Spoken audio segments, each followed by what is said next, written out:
Hello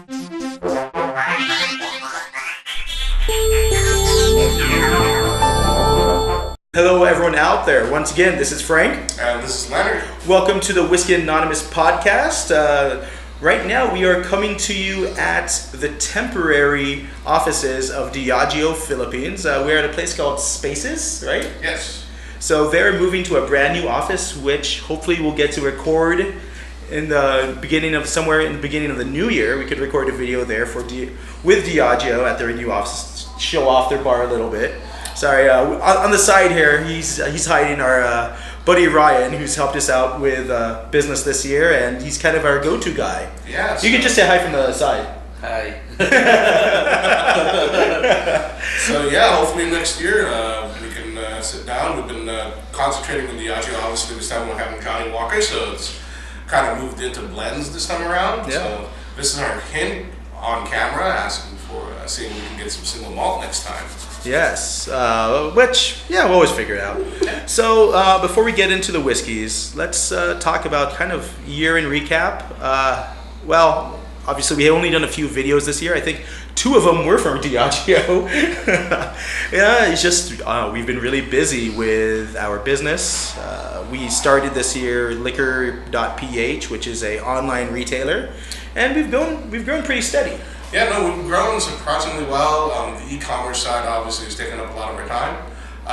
We should have more flexibility next year as we look to keep expanding, keep growing.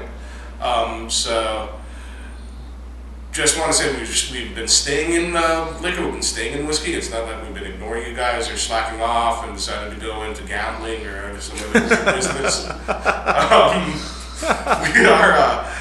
We've been sticking around. We're still in the industry. We've been definitely looking out for all of the people in the society. Yeah, Whisky Society of Manila. The now 5,700 members, still the largest group in Southeast Asia. I would like to say Asia, but you never know. One of these other groups in China, where they have 1 million people and on Weibo or whatever. Yeah, exactly. So I'm not gonna say that, but in Facebook, Southeast Asia, definitely the largest at 5,700. If you guys are not a part of it, check it out. Even though it says Whisky Society of Manila, we're a global group with a bunch of great people.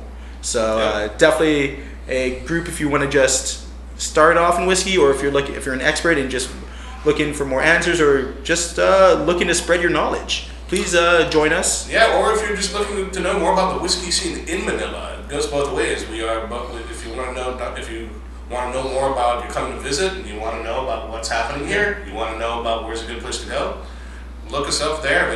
We have a lot of great people. And going, since this is like kind of a year-end recap before we get into the whiskeys, one thing we did this year, we joined with our friend Matthew Ferguson Stewart, the Greater Dramful Network, which they have Dramful groups like Singapore, Perth, Malaysia, Indonesia, now recently Bangkok. So, just like if you want to know more about where to drink in Manila or the Philippines, in those various cities, they're a great place to join if you want to know more about Singapore and other places. So glad we're part of the Dramful Network. Matthew is a great friend of ours, and he just left his job and now is working for a different company and working for a smaller company, but things that's making him happy. And he actually did a Johnnie Walker Game of Thrones, this particular one, tasting at the Diageo office. So he goes from William Grant & Sons, not allowed to go in any other office. Now he's in the Diageo office doing a tasting. Although, did he identify himself as Matthew Ferguson Stewart, or was he not Matthew Ferguson Stewart? No, I think it's Matthew Ferguson Stewart. So, besides that, a couple other things is we did Whiskey Live this year. Yes. Very successful, very crowded. Yeah, it was, they expanded the space, I think, so there was less front volume space and a lot more space utilized towards the booths. Yeah. Great whiskeys. Again, luckily we happened to be at the Diageo office. Diageo had a great booth there too. We were very thankful for trying for the first time. I was able to finally taste Brora. Yeah, the Ghost and Rare. Yeah. And, wow, phenomenal. And it was also my first time trying Pittivik. Oh no, you have. We've had this year. No, you had. I had. You didn't have the Pittivik last year. No, I didn't. Oh shoot. I'm sorry. No, you said you saved some for me, and then I saw you. You said you drank some for me. No, you had some. Like, no, I didn't. I swear I didn't. You didn't? No. Oh. Pittivik this time was the first time. I know you had it before. No, we had it because we went to the tasting last year with Donald and Ewan. You had it there. Yes, they had the Pittivik 23. Okay. Leonard forgets sometimes. I have to remind him when it happens. Anyway, so this year though for Whiskey Live, usually we just have a small side role, help us get free tickets and interact with people. This year we're whiskey advocates for Bruichladdich. Yeah. So this is the first year we're in the booth talking about whiskey. So that was interesting. Busy, very busy. Yeah, now we know what it's like to work in the booth. It's very, very different. Previously, we were mainly on the masterclass side. Yeah. Doing moderation, introductions, but this time, man, that thing moved fast. Yeah, it did. I'm surprised. It was really nice though. I was really happy about the people that visited. Yeah. It was a wide range, so it was people who knew their whiskeys and wanted to try something again, or wanted to really, really try to get some nuances down and talk with us. And there were a lot of people who do the whiskey as well. So we're really happy that they had that big range. I really was expecting Whiskey Live to mainly be guys who were already, guys and girls who were already advanced in whiskey. Yeah. But no, I was surprised about how many people were just new and wanting to get involved. Yes. The one major thing I learned real quick though was because Bruichladdich was only showcasing two whiskeys, the Classic Laddie and the Port Charlotte. So when people come up that didn't know anything about whiskey, or they knew a little bit, I'll just ask, do you like peat, or do you like peat over smoke, or no peat or no smoke? You know what I mean? So it was like one or the other. It was like, all right, or I've never had it before, I want to try both. Then it came down to that. Versus I know a lot of brands had all kinds of things, so it was more of just education. Us is like they just want to drink whiskey. So that was a fun thing. So I think, is there anything else for this year we want to recap? I would like to. We probably should do this at the end, but I'd like to do this now. What? Thank the people that attended our Christmas party. Thank you very much, guys. For the support. That was a fun thing to support. Obviously, I mean, so many companies. Obviously Diageo, William Grant, so many. Like every big brand here. Pernod Ricard, thank you very much. Akashi Philippines. Big shout out to Pernod for supporting our King Whiskey. Yeah. Apotheke Craft Spirits, they've always been a big supporter of us, donating lots of, Brit Michter's, one of my favorite bourbons for sure, Ocho Tequila, also some Mezcal, lovely. Actually, going into Mezcal, we really would like to thank as well the bottle sponsors. I know we had a record in terms of bottles this year, it was crazy. Diageo, you came through. Usually, for those who haven't attended our Christmas party, first off, boo. Second, normally we put it on a table. The bottle serve, but people who don't get their own booth, but give us bottle support. We put the bottles on a common table. Yeah. And before it really fit on a common table. This time, I think, if this continues next year, it's going to be common tables. But that's okay, because it's we wanted to showcase your whiskeys too. Right. We want to make sure you get coverage, and you guys did, right? I mean, Wild Turkey was there. Who else? We had Big Pete. So many. Foreman gave us some nice stuff, a bunch of nice stuff. We had. Teeling donated a bottle for giveaway. Estate Wines donated something for Berry Brothers as a giveaway. That was epic. And also thank you to the hosts Hans and Philip. You guys did great, and so many winners. Obviously, a lot of people donated stuff for our giveaways. Anyways, we gotta start moving forward. But one last personal shout out, thank you to Harvey Law Group for gift certificates. Gift certificates for the main raffle. Thank you very much. Yeah, that was great. Harvey Law does citizenship services. Yeah, secondary citizenship services. If you're looking to get citizenship in other countries, look them up. They're experts at that. Yep. So I know there's a lot of people. Oh, Chris Ong, thanks for helping out again. There's so many people that helped out. If I forgot you, sorry, but we have to move on because this isn't getting any colder. Yes, and yeah, let's drink this. Then we'll talk about what's coming up in the new year, if anything. And all right. So first, let's talk about the White Walker. The White Walker is kind of a cool, kind of semi-gimmicky whiskey. You know, you put it on in the freezer, you put it on ice, and you'll have not any more here, but should say there's on this one. Kind of. It'll say winter is here if you look in a certain light. And even on the bottle it says freeze it for better enjoyment type of thing. And so I want to make this clear for those of you who haven't read up or just kind of very base interest. This is a unique blend of Johnnie Walker. This is not Johnnie Walker Black or Johnnie Walker Red in a fancy bottle. This actually is a different blend of whiskeys. It's all malt, right? It's all malt. In fact, I think it's only one or two distilleries. It's two distilleries. Two distilleries. One is Cardew and the other Kleinlich. So it's an all malt. Cardew right away, if you think about it, should give a lot of hint of smoke. Yep. Right, with a lot of vanilla. A lot of vanilla and a lot of honey.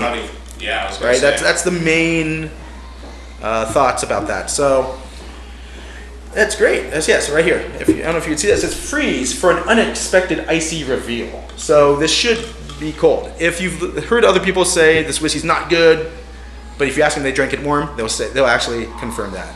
So what we're doing today, we're doing two different things. We're having one that's colder and one that's cool. Mm-hmm. We want to see what was the best way, what has the best flavors. But of course, this is our opinion. You might have a different opinion. So anyways, so this was the colder one. So we're not warming up normally like we do when we order whiskeys because we don't want it. We want it ice cold. Yeah, the vanilla is really pronounced. Yeah, vanilla honey and a bit of... It's like cold vanilla, like vanilla ice cream. Yeah. In a sense, because you can feel the temperature. I mean... And it's cold enough where it's almost like has a that of a background of syrup. Or vodka when you freeze it and it comes out, it was syrupy like that, and it even has that vodka alcohol frozen smell. That's what it reminds me of. Literally, when you say vanilla syrup, the vanilla. Yeah. The part of it, half of it's like vanilla bean, and the other half of it's like the vanilla little bottle of vanilla syrup you use when you flavor cakes or drinks and stuff when you use in baking. So right now I'm just looking at the legs.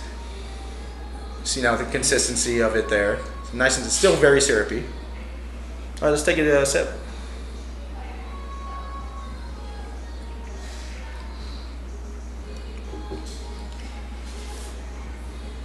I'm gonna do one more.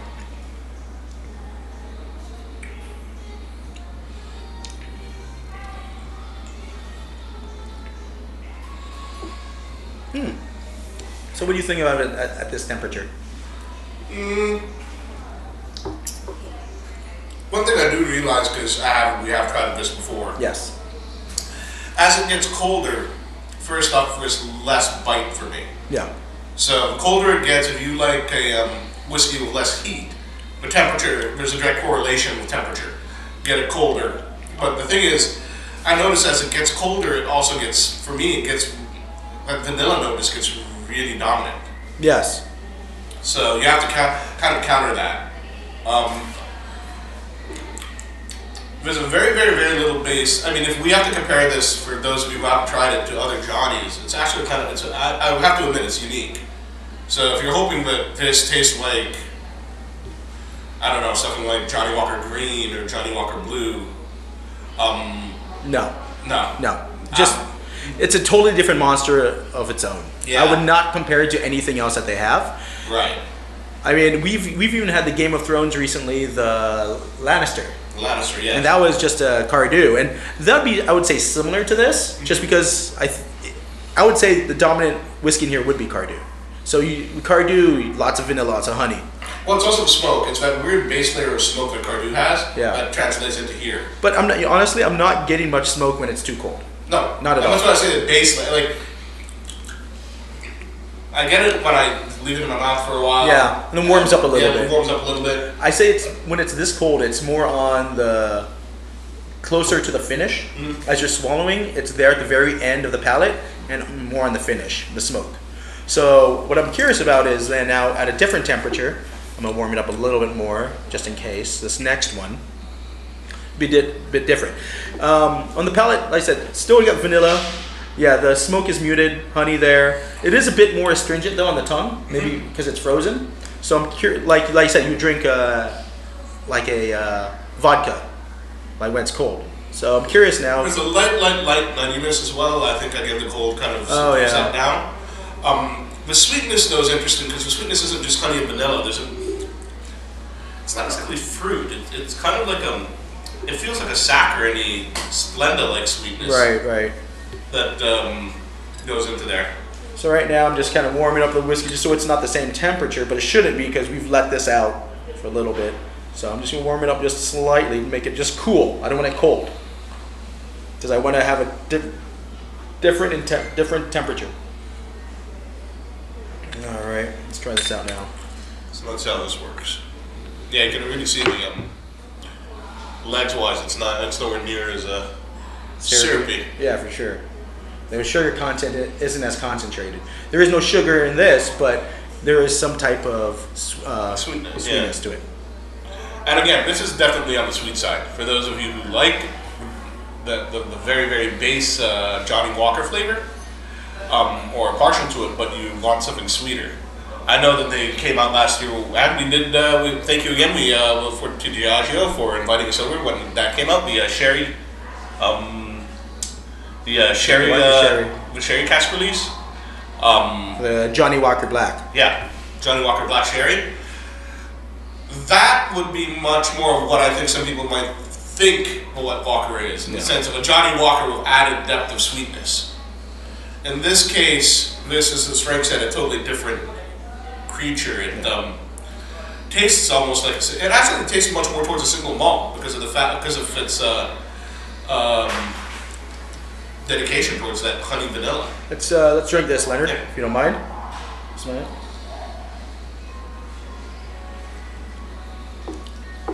Oh yeah. To me, when it's this cool but not freezing, I think it's better. I like it. The flavors come out a bit more. It's a bit more pronounced.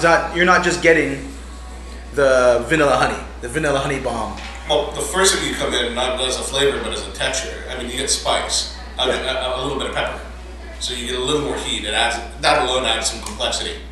Second, I would develop a bit of a coconut flavor to it. Yeah, a little bit. Yeah.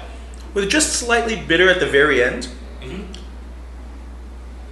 I like it. I like it as much better when it's, I'd say, refrigerator temperature versus freezer temperature. Yeah.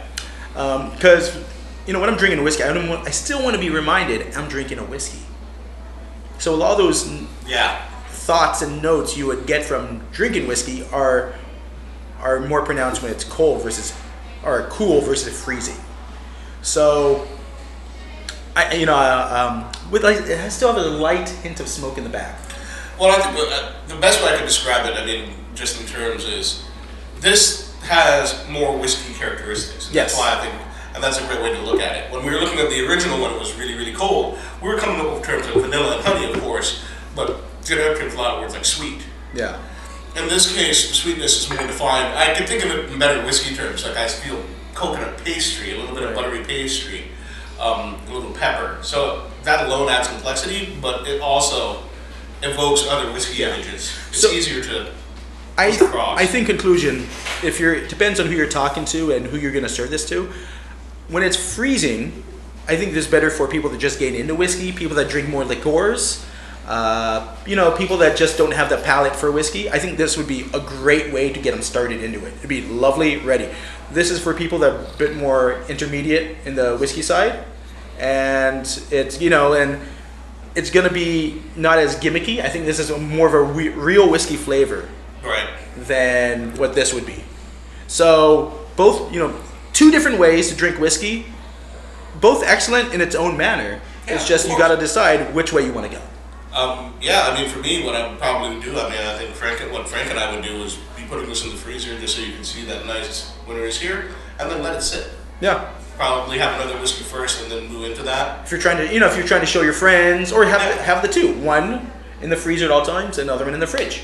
So nothing wrong with buying two, guys. Nothing wrong with that. I think our friends at Diageo would be okay if you bought the minimum of two. And I would have to say, as one parting thing, if you have not tried this, if you're hoping that we'll somehow be able to come up with a great way of saying no, save your money, go buy something else, you have to buy it if you want to taste it. Yeah. That's the bottom line. This is not Johnnie Walker or something else. And honestly, there's probably not that many bars that will serve it the way you want it. So our best recommendation is, if you're curious, even remotely curious, it's not expensive. Yeah. I mean, average For price. the money, go get some. Average price in the Philippines is $1,299, so it's about $26. I'm just gonna take a guess and say it's the cheapest price almost globally Yeah, $26. I'm pretty certain if anyone not in the Philippines is reading this and bought one, they just dropped their bottle by now. Yeah, it's cheap. And you know what? Hey, we're in the Philippines. I'm not gonna I'm not gonna complain. I'm getting it cheaper than people in the U.S. are buying it for $35. No, it goes both ways. I mean, if you want a nice Whisky Anonymous top tip, if you're overseas and you're thinking of coming and you want to write us, we will gladly trade you one of these for a Jane Walker. Anyways, so we're done with this. In the new year, what's coming up? I think for us, we're gonna do more podcasts. For sure.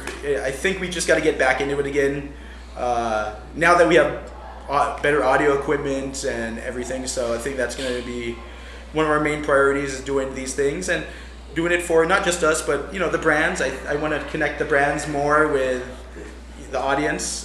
This is actually one of the great things which I'm personally glad what we've been able to do at Whiskey Society is connect brands with the people. Yes. There wasn't that much connection before, but now there's a good channel for the two sides to talk. So. No, for sure. Yeah. So anything else for the new year? Just stay tuned. I think we get some exciting things. Hopefully we get some. We hope to bring you an exciting lineup, more tastings.